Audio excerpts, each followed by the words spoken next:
right, I had to finish up getting stuff to cook my Christmas dinner. I got 2 dozen eggs. I got a half a gallon of eggnog. And I got 2 things of coconut flakes. I've got 2 pounds of confectioner's sugar.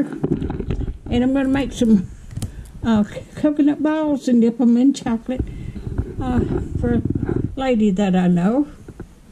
I needed chocolate chips for my chocolate peanut butter balls.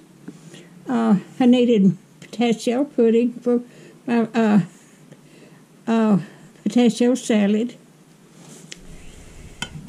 And I got a can of sweet potatoes.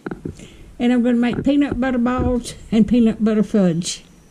So that's what I got today. On my table over there, I've got it decorated for Christmas. But that's what I got today. And thank y'all for watching my videos.